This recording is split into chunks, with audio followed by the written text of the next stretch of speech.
Hello, everyone. This is criminal profiler Pat Brown, and I have some questions coming in. One of them is, do I think that Rex Heuermann, if he is guilty of the Gilgo Beach murders, the three of them that they have charged him with, do I think he's linked to other sex crimes, either before or after? And my answer to that is yes, it's very, very possible. He's 59 years old. And generally speaking, uh, men who get into sex crimes start fairly young. They may start in their teens, but certainly usually by 20, in their 20s or into their 30s, there can be extenuating reasons why they don't start so young. They can have something they're obsessed with and then just it kicks off in their 40s or 50s. It is possible. But because so many of them do start younger, it would behoove the police, and I'm sure they're doing this, to check to see what he's done if he is guilty of these crimes. Now, having said that, I also want to say this. A serial murderer can also be a serial rapist. A lot of people think it's just one or the other. If the person is a serial rapist, they're never going to kill. And if a person is a serial murderer, they're never going to just rape and walk away. This is not true. Sometimes they start with serial rape and move on to serial murder. And there's some interesting ones, like a particular fellow named Gary Taylor. He was a serial murderer who went back to raping. Why? I don't know. It was easier. Who knows? Sometimes the reason a serial rapist will become a serial murderer is because they realize they left witnesses. And that witness went and ratted them out, or they almost got ratted out, and they say, hey, I'm not going to take that chance again. So they move to serial murder. Some, they like serial murder from the beginning because it has nothing to do with leaving a witness. It has everything to do with enjoying the act of killing. So, yes, they have to check this guy out for anything that he could have done before the Gilgo Beach homicides or after the Gilgo Beach homicides. So, yes. All right, the second question I have is, how will they link him to other homicides? And I'm going to give you three different methods. The first one is really obvious. It's DNA. All right. They're going to, they have his DNA now. So they're going to check with CODIS to see whether his DNA matches any unsolved crimes. And boom, if it does, there you go. It would be very unlikely that if he was guilty of these crimes, that he would just happen to match up with other crimes and not have been the killer. So if the DNA matches, they're going to have a very good idea that he committed those crimes as well. Once you get past the DNA, though, and by the way, it's not that easy. Some of these older crimes, they didn't even test the DNA sometimes, or they tested it back in the day, but they didn't have the methodology they have. So they would have to go and retest with all the new tricks that they have, including touch DNA. And again, in this case, touch DNA is sometimes you say, well, that could have just transferred from one thing to another. But I'm going to say if his touch DNA is someplace on a murder victim, probably he did it. So they're going to have to go and retest some cases. And which ones do they retest? And this becomes difficult because, well, you can't retest every single case in the country, although you'd like to. There's such a backlog. You just have to be realistic that if you're looking at this guy in particular, you don't want to go and push testing in a state he's never been in. So what they would do is look for all the locations this guy has spent time in, where he's lived, where he's worked, where he's traveled, where he's visited family, wherever he has been that they know of. And then they look in that area and see, hey, is there a reason to believe he might have been here at that time to commit that crime? And it gets a little tricky, but I say, because let's say he was in another city. Let's say he was in Chicago in a certain period of time. Well, there's going to be some serial killers hanging out in Chicago. He's not going to be the only guy there. So the problem is serial killers can overlap in territories. So, you can't just assume because he was in a place, he did those 4 murders. It doesn't quite work like that. So people will say, well, look at the MO. Well, that's modus operandi, or a method of operation. It changes. Sometimes they do one thing and sometimes they do another. Now, if they find a good MO that works for them, Well, they may use that over and over again because it works. It's kind of like if you went into a bar and you're trying to pick up somebody and you want an opening line and you use a particular opening line and the person rolls their eyes and says, "Get out of here." Well, don't use that one again. But if you find one that works, you might use it over and over until you get tired of it or for some reason it stops working. So a serial killer might decide he's going to use a knife and he kills the first victim with a knife and it goes well, second victim with a knife and it goes well, third victim fights back, he gets cut, his blood is at the scene. He's like, I'm not going to make that mistake again. So then he goes to strangulation. So he can change his MO, sometimes by circumstances, sometimes because maybe he started with strangulation, but now he thinks it's more fun to do a lot of stabbing. Maybe he wants to get into torture. Originally, it was simpler crime, and now he's getting bored with his crimes, just like people get bored with any hobby and want to move it to the next level and escalate it a little bit, have more interesting experiences. He goes from something simpler to now he has made his dungeon in his basement. So ammo, and then there's this other thing called signature, which is people rely on that too much because they watch Hollywood movies and they're so silly. It's like, there's a whole series of women killed and they all have an X on their forehead. It's like, that almost never happens. It's a rare thing that a signature is left at a scene more than once. Sometimes a guy will do something at a scene he thinks is amusing, like pose the body in a certain way.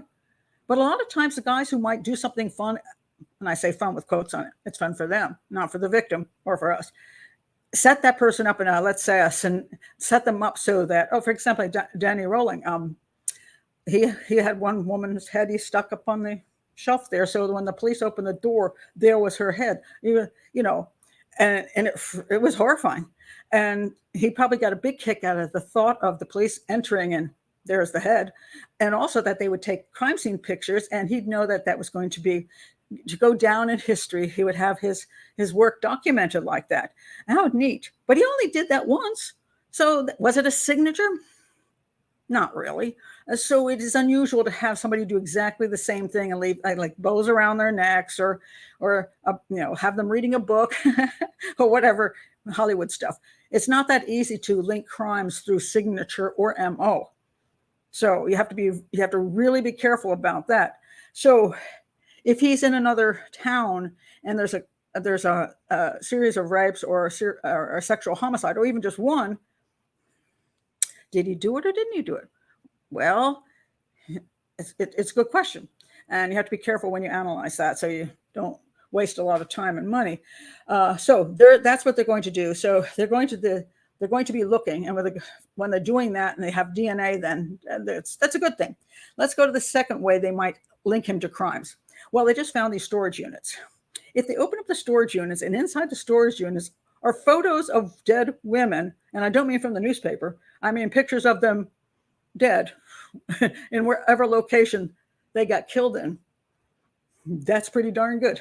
A video of the same thing, excellent. Souvenirs from a particular victim, fabulous. Those are three things that absolutely can link somebody to a crime. It could be,